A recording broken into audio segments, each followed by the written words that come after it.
Welcome to Habs Unfiltered, episode 213. I'm your host, Blaine Putney, and I'm joined now by a special guest, Andrew Zadarnowski. Welcome to the show.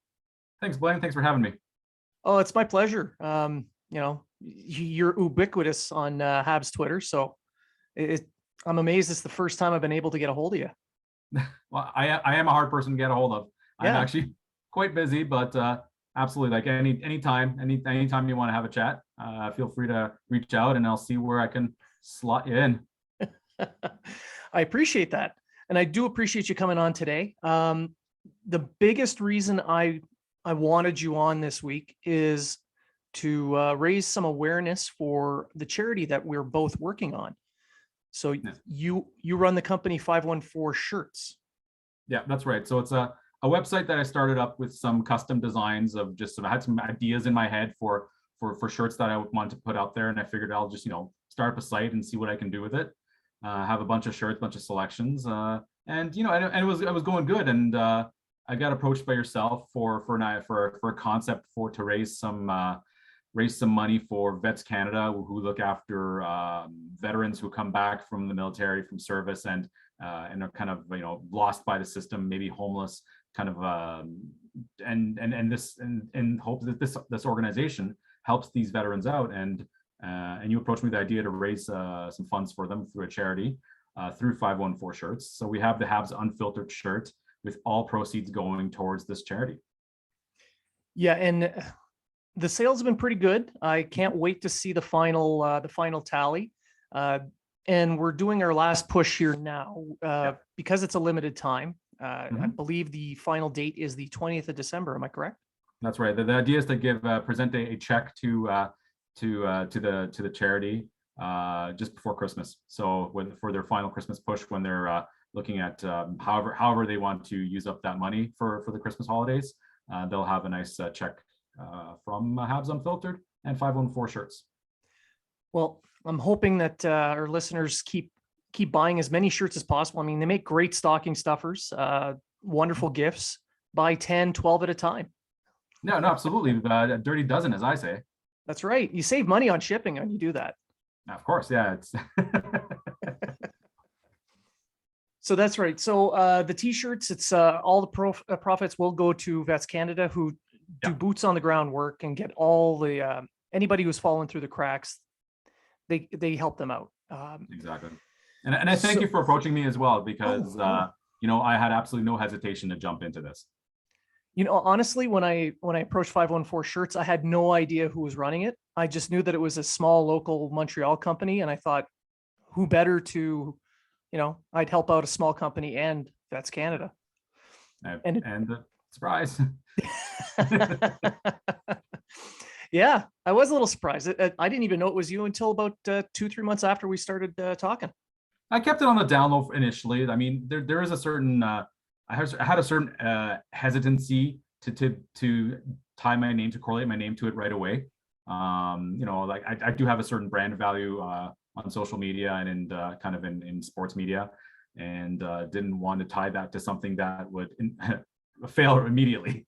So I tried to see if I could get it off the ground just kind of as a separate entity. And eventually, as things kind of started going well, and especially around the promotion of this for this charity, I kind of pulled the curtain back to show that it was me all along. The Wizard of Shirts. Well, speaking of sports, we'll switch over now a little bit to the main topic of the show is the Canadians. But what I wanted to focus on in this episode is a little bit more with the development side, the minor leagues, because you've made it clear several times through your timelines that you're focusing more on teams like the Trois-Rivières Lions and Laval Rocket, because they're just more fun. It's more fun, plus coverage isn't as saturated. I mean, it's a lot harder to kind of carve out a niche for yourself if you're just another one of 50 people that are looking after the Habs. And I mean, I'm not boots on the ground reporter. I'm not there, doing the boots. I say boots in the ground. Completely, I'm not by accident. That was like not a pun that I intended to do, but I'm not a reporter that's there day by day. I'm just, a guy kind of online, writes some opinions, writes some thoughts. I don't consider myself a journalist. So there's a lot of that kind of people that covered the Montreal Canadiens. For me, looking after Laval, looking after Trois-Rivières, it's more of a passion. I just kind of like seeing the guys that come up. I like seeing development, I like seeing upward momentum. So it seemed like a right fit for me to look after Laval, and especially Trois-Rivières this year. I'm passionate for uncovering the next David Desharnais. And the way they've signed all those francophones for the local team, you never know. There might actually be one in that group. Someone scored a 4-goal game just recently. Peter Abondonato, and he got called up to Laval. So he's already jumped a step up, and we'll see how he does. He should be playing his first game for the Laval Rockets tonight being Wednesday. I don't know when your show is going to be airing, but we'll put it out tonight. Okay, there you go. So he's playing his first game tonight with the Rocket. Yeah, and staying with Trois-Rivières, they're an expansion team, and they are in a playoff spot currently. They are currently in a playoff spot. They had a rough start to the season. They didn't have any preseason games. There was no exhibition games. They basically just went from practice to playing against the top team in the ECHL, the Newfoundland Growlers. So as you can imagine, those games didn't go over too well. Newfoundland kind of, I think, scored their first goal 13 seconds into the Lions franchise. So that didn't go over very well. And, there was concern of how good this team would be. Of late, they've now won 6 in a row. They're, I think, in 3rd place in the division, running neck and neck with the Reading Royals.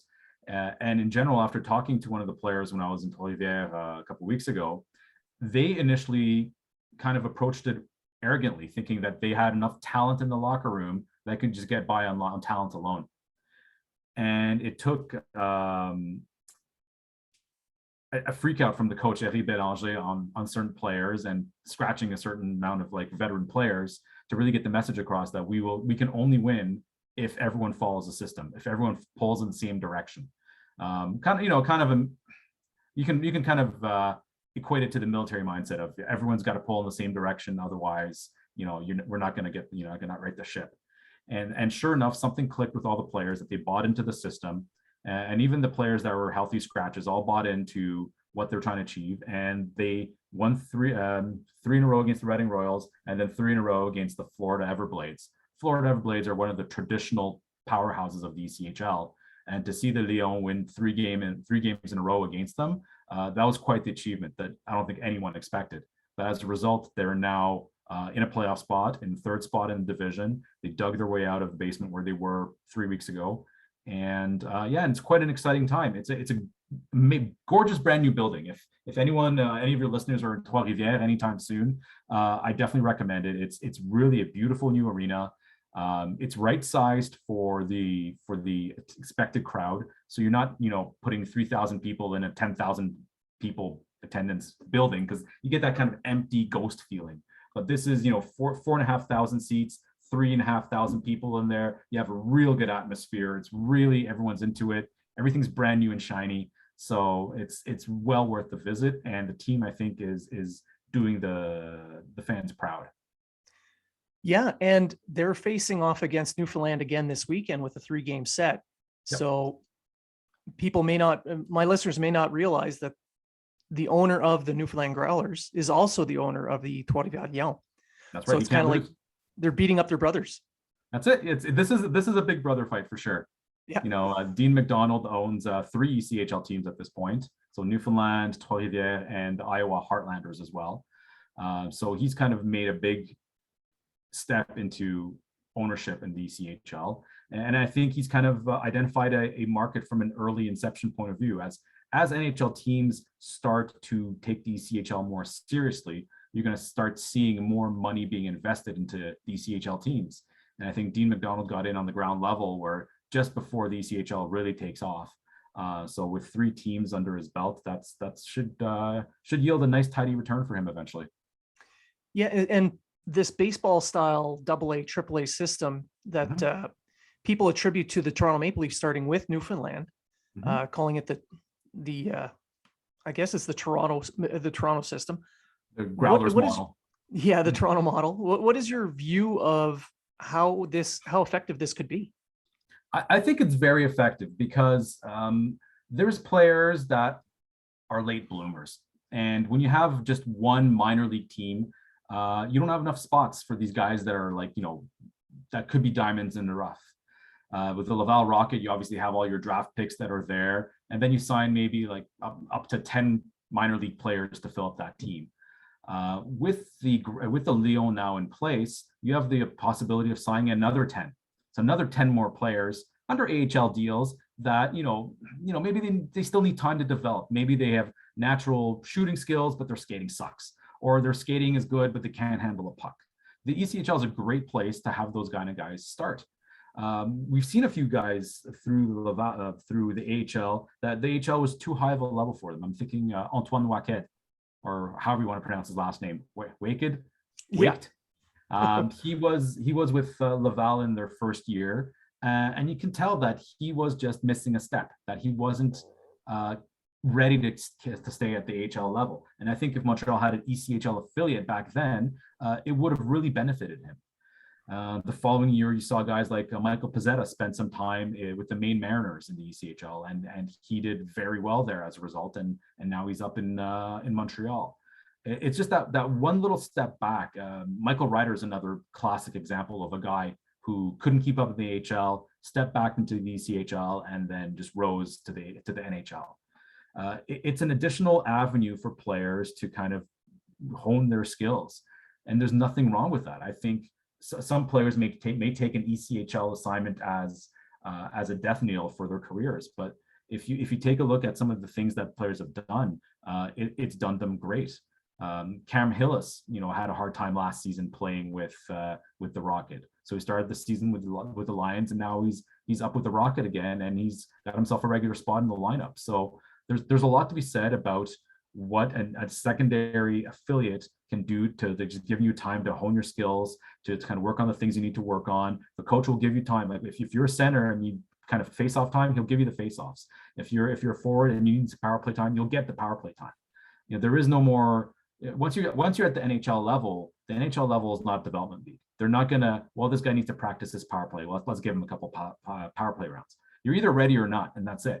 People complain about Cole Caulfield not being on the power play, or Norlinder not getting power play time.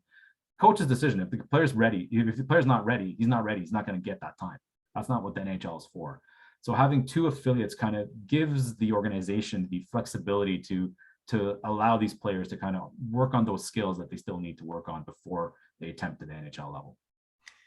And what kind of looks like it's affecting both teams now, both Laval and Trois-Rivières, is the Canadiens injury, the injury bug. They have a dozen players out. So yeah, how is this affecting these two teams? Well, Laval has benefited from a deep roster already. There's no roster limit at the HL level, so they had several spare players already. But obviously, it got to a point where they did start calling up players from Trois-Rivières, like Charles David Baudouin. I have a cheat sheet here. There's Peter Abandonado as well was called up, and then they had players that were supposed to start at the ECHL level. Carl Neal, Alexandre Fortin, guys that were supposed to start there that didn't even make it down there yet because of the injuries right at the beginning of the season. So there is obviously upwards momentum, and it's a lot easier. You no longer have to call around various ECHL teams to see who's available, whose affiliate will let you take one of their players out of their ECHL affiliate. There's no more negotiations. There's a 1-800 number you call and you get yourself a player the next day. Obviously, everything goes upstream, and eventually Trois-Rivières have got to find themselves some players. And I think they're in a strong position because there is a single A pro league in Quebec, Ligue Nord-Américaine du Hockey, the LNAH, where they're getting a lot of spare players out of. And I think it's to their benefit, and it's to the benefit of hockey in Quebec, because there is that upward destination now, the upward trajectory for a lot of players that want to play pro in Quebec. Some guys that were coming out of junior who weren't drafted, who didn't get that opportunity to play somewhere, would end up going to university. But now they have the option of playing in the ECHL if they're at that level. So I think there's a lot of openings now for professional hockey players in Quebec, and obviously all the injuries are just opportunities at a lower level. So we've seen Trois-Rivières sign 4 players yesterday. 4 players that would not have had an opportunity to play in the ECHL unless Trois-Rivières was there. Now, the effect on Laval, thankfully, they had that full that added roster. Mhm. They have a game tonight, Yeah. as we mentioned. They're going to be playing against Manitoba with Primo starting in net. Mhm. Their defense seems a little bit decimated, A little but bit. that opens the door for Norlinder for development on the power play and more time. We've mentioned this before, and um, there's been some talk of him wanting to go back to Europe. So, what Mhm. kind of impact could this have for him? Well, he's certainly frustrated by the process, and it's not been easy for him. I think expectations all around were that he would go to Sweden after training camp. He got injured at training camp. That kind of kept him out. Injured players aren't released to their teams until they're healthy. Just the kind of the way it is. Like you see, like Joel Teasdale is still theoretically with the Montreal Canadiens right now, Yeah. just because he's injured. So Norlander stayed with Montreal, and he got healthy, and then Montreal started kind of seeing what they do with him. Healthy scratch, conditional loan to Laval, bring him back, healthy scratch, couple of games, now back down to Laval. He's kind of frustrated by the process. But it's the organization's choice as what they do with him and what they think is best for his development. He's got a contract with them, so he's got to listen to them. But now that he's down in Laval and he's only one of two players on NHL contracts on the defense in Laval, he's going to get all the time in the world he wants. He's going to get all the power play time. He's going to get 20 minutes a game easily, and it's up to him to make the most out of this opportunity. Hockey is a sport of opportunity. When the opportunity presents itself, yeah, you make the most of it. So if he's feeling at all frustrated, if he's feeling at all homesick, if he's feeling at all kind of let down by the organization, well, this is an opportunity to get it all out on the ice and prove everybody where he is and who he is, and maybe then they'll change their mind as to what best course of action for him is. If they're keeping him in Laval right now, it's probably because they think they need to keep a close eye on him. If he proves that he's above the AHL level, then they'll send him back to Frölunda in Sweden to kind of get those top pairing minutes or top four pairing minutes. That's gonna be interesting for him for sure. So we'll be watching him closely tonight. Yeah, he's originally was supposed to just go down for 3 games, and now this news about him, being a little bit homesick. If they did send him back, I mean, Frölunda's already they've been living without him the entire season, so other people have stepped up into those roles that he has vacated. Yep. So the fans' expectation that he's just going to go back to Europe and step right into where he was, I think, is a little bit misguided. Yes, in a way. I mean, he is a top pairing player for Sweden. So as we see our players return from injuries, it's not like a guy like Shea Weber. If he was come back, he wouldn't play bottom pairing minutes, right? He'd be top pair right away. So same thing with Norlinder when he goes back to Sweden, is he'll go be put in a position where the team will want to utilize him best, and that's top pairing or second pairing for sure. I don't think he's any concerns about losing minutes if he goes there. The one argument to keep him here is obviously the ice size. The rink in Sweden is medium size compared to Russia, but it's not international size, but it's not NHL size. It's kind of this middle size. So the argument is maybe to keep him here just so he gets used to the smaller ice rink and the faster gameplay. But really, if a guy is feeling homesick, I don't know what that does to someone's psyche. I'm not a big fan of rushing players to the NHL because we've seen it time and time again. I can't speak for other organizations, but we've seen on the Montreal Canadiens side where they rush a player and that player just tends to fizzle out and maybe develop bad habits on and off the ice. Guillaume Latendresse was one guy, Alex Galchenyuk, Jesperi Kotkaniemi, 3 examples of players that would have been top prospects that perhaps are not meeting their potential because they were exploited too soon. Yeah, and in the homesickness case, I mean, I travel quite a bit for my job, my day job as well, and I get homesick, but I get distracted by my job.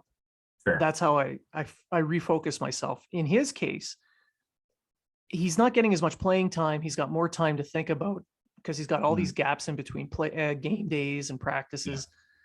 So if he's feeling down on himself from his time on the ice, that'll just feed the homesickness. So yeah, and he'll eat away at him too. So from a mental point of view, I certainly hope they have some kind of some sort of coach or some kind of life skills coach working with him with that. And I don't know if that's something that Montreal provides. We saw Jeff Gordon talk a lot about off ice development and mental health help for players. Definitely having, how old is he? 21 years old, Norlander? Yes. Yeah. Having a 21-year-old completely living away from family, friends, and in a new country, new language, and everything. It could be intimidating. So yeah, for sure. Once he's on the ice, he's doing what he does best. But as soon as he's got time to think about it off the ice, it's something that could cause a problem down the line. Now, on the Canadiens itself, with all the injuries, we just saw today that they called up Jesse Ylonen from the Laval Rocket. Yeah. Ducharme has placed him on a fourth line. Do you feel that is just a step for him until he shows he can do more, or what? Kind of. I mean, it comes down to who Ducharme is familiar with. He'll play those players. Again, the NHL is not to develop players, but it's to use the players you have. And if Ducharme's not familiar with you, you're not going to get used. And if he's not happy with you, you're not going to get used.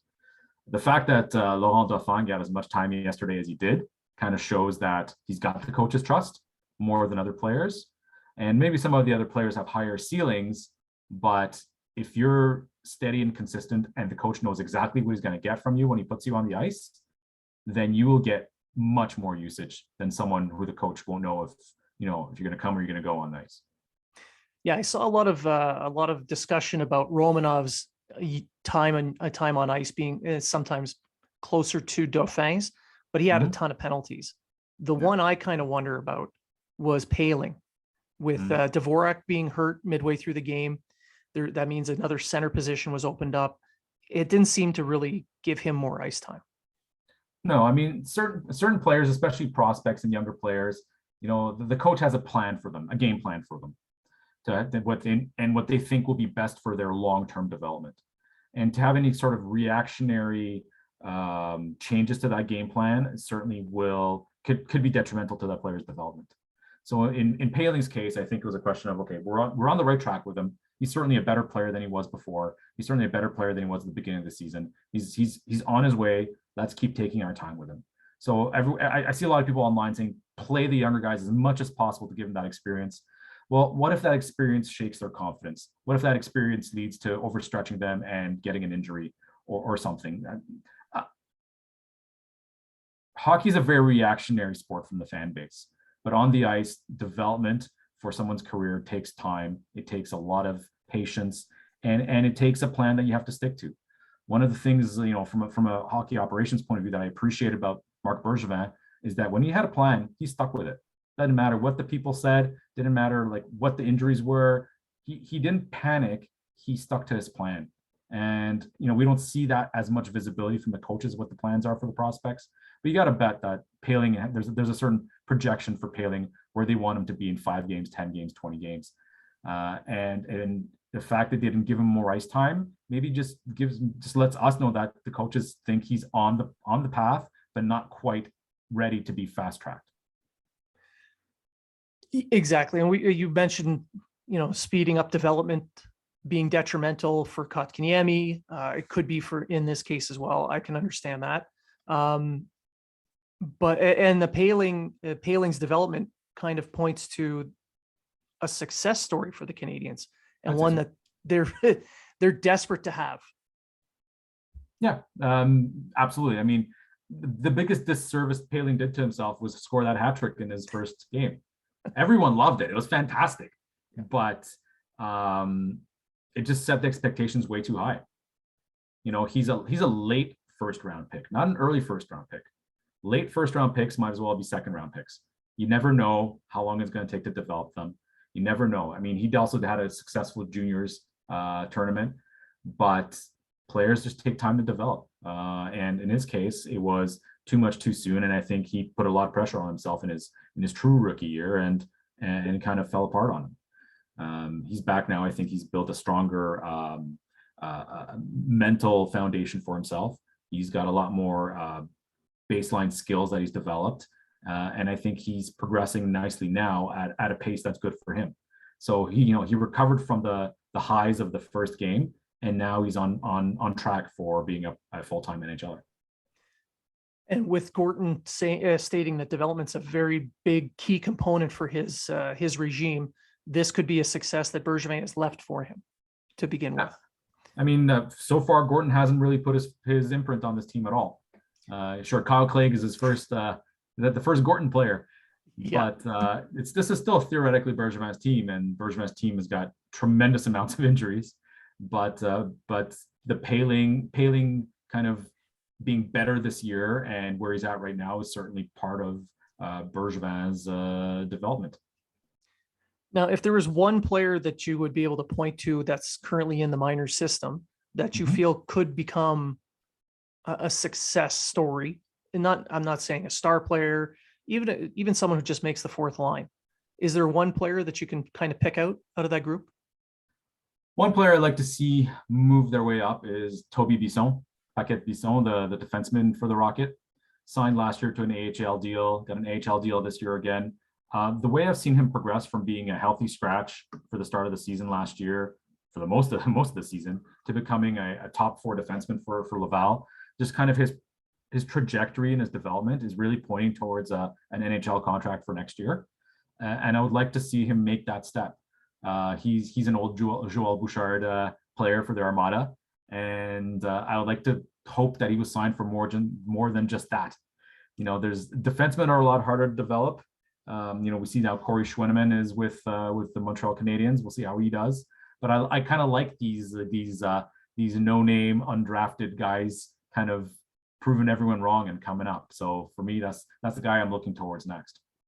And it's definitely helpful when you have a local boy success story, especially in this market. No, it's huge. I mean, Montreal, you're online, you read everything that's going on. When Patrick Roy said he should be GM, like the Twitter exploded, like it was a meltdown. Montreal's a special market. People that say Montreal, should modernize and not worry about the language and all that kind of stuff, it's wrong. Montreal is different. If you're, the Montreal Canadiens are a different organization because there's so much cultural brand value in there, and what it meant to the Francophones in the 50s and the 60s when, it was Anglophone management and they were kind of the working class, and the Montreal Canadiens were sort of their heroes. They're kind of the ones that kind of they were their superheroes back then, right? Maurice Richard was the superhero for the Francophone community. And there's so much just cultural value in the Montreal Canadiens for the Francophones that, they kind of miss that representation of the superhero. Obviously, the league has become a lot more international. Like you're seeing a lot more European players coming in, a lot more American players being developed. It's no longer just, Canadian players that are forming the majority of the players in the 6-team league. It's 32 teams and they're pulling from everywhere. So it's not a shock that there's less Francophones on the Montreal Canadiens, because percentage-wise, you pick the best players. But you need that French mouthpiece, or that mouthpiece capable of speaking French. And there was a lot of backlash against Gorton not speaking French, not being a Francophone, and everyone's saying, the GM is going to be just a mouthpiece for Gorton. We'll see. They think that Patrick Roy wouldn't be a mouthpiece. He'd be the one that would stand out from the rest. We'll see. We gotta give him a chance. I like how Gorton came out and basically, said his piece in French, as broken as it was, and said, guys, you gotta give me time. Let's be patient with me. Give me time. I'll figure this out. And that should be enough. That should have bought him enough time with the fans and the media for now. Let him figure out this team. Let him figure out what's happening, what direction they want to go in. Let him polish up his French in the meantime. And maybe next year he'll be doing player introductions at the Bell Center at the beginning of the season. You never know. You never know. But it's part of Montreal's identity is having Francophone representation, and it's just the way it is, and it's the way it's going to be. And be at peace, or I don't know, cheer another team, or do whatever you want. Now, outside of Patrick Roy, is there one name that you think would be a good choice to work with Gorton? That's a good question. Obviously, a few names came up early on: Mathieu Darche, Daniel Brière. Those were kind of the big popular names right off the bat. I definitely see them going with someone who kind of maybe taking their first steps in hockey operations, or just a slight upgrade to where they are. I don't see them hiring a experienced general manager. I see them hiring someone who's maybe got more of a former player or more of an analytical mind. That Gordon came up through the commercial side. He was never a player. He came up through marketing. He kind of worked up his way through there. So to find a complementary person for him is someone who came up as a player who kind of did that route. And I think between the two of them, where you have the commercial side and the player side, and together they're working the operations, that's a good diversity in their background to kind of come up with much more educated opinions between the two of them. We'll see. We'll see if that two-headed monster approach will work or not. It's just got to give them time. I mean, there's a lot of pros, a lot of cons, a lot of ink being spilled right now over this topic, but no one can predict the future. So we'll just got to give them the benefit of the doubt and see how it goes. All right. And before I let you go, I have one of the most serious questions I've ever asked anyone. Hot dog is not a sandwich. And I agree. 100% agree on that one. But if you can travel anywhere in the world, where would it be and why? Oh, wow. No other qualifiers, just anywhere in the world? Anywhere. Right now, I would love to go back to Poland. I haven't been to Poland in a long time, especially with my two young daughters. I would love to introduce them to the motherland. You know, I'm first generation Canadian. They're second generation Canadian. Still got them speaking Polish, so I would love to have them go and kind of spend some time in Poland, kind of see where the family's from. That'd be for me pretty huge. Love to go back to France as well. I've been to Paris about 7 times. Would love to go back there. France is just a beautiful country. Austria is amazing. I love Europe in general. And another place that really marked me was Dubai. I had a great time in Dubai. Just a beautiful, beautiful city. People are nice. You know, it's brand new. A lot of brand new, amazing architecture there, and some stunning buildings. And the beaches and the weather aren't bad either. So, you know, it's hard for me to pick one answer, but it's somewhere between those 3 right now. It's a good list. I mean, I can't fault you for any of those places. They're all beautiful areas. And except for the gold souks in Dubai, those ones are tough to get through. Yes, fair enough. Yeah, fair enough. It gets pretty busy and a lot of people try to sell you some stuff, but yeah, you got to be the first one in through the door. You get the best deals. That's it. So that's pretty much it. Can you just let my listeners know where they can find you? Yeah. So I'm on Twitter at Zadarnowski, and or habseyesontheprize.com is where you'll find my writings, mostly about Trois-Rivières right now. That's where I'm kind of focusing my efforts this season. There's also 514 shirts, where we have the charity drive with Habs Unfiltered for Vets Canada. Big deal. I'm very proud to be part of that. But you know, and there's a lot of other shirts there as well. And there's long sleeves, and there's hats, and there's hoodies. Lots of stuff of my own design. If anybody wants to see any variants or have any ideas, shoot me a message. I'm more than open to kind of creating stuff on the fly. Like yesterday, for example, when that one guy wanted a long sleeve Habs Unfiltered. How long did that take me? About 4 minutes? Thereabouts, yeah. Very quick. So I can do stuff right quick, but it's a fun little side gig for me. So if anyone looking for stocking stuffers, 514 shirts as well, you'll find some swag. And if you have any questions, look me up. Well, thank you very much for coming on the show, Andrew. I truly appreciate your time and interacting with you. For my listeners, thank you very much for tuning in and listening. You guys make this happen. You make this fun. So again, thank you all. And remember, if you're talking about it, so are we.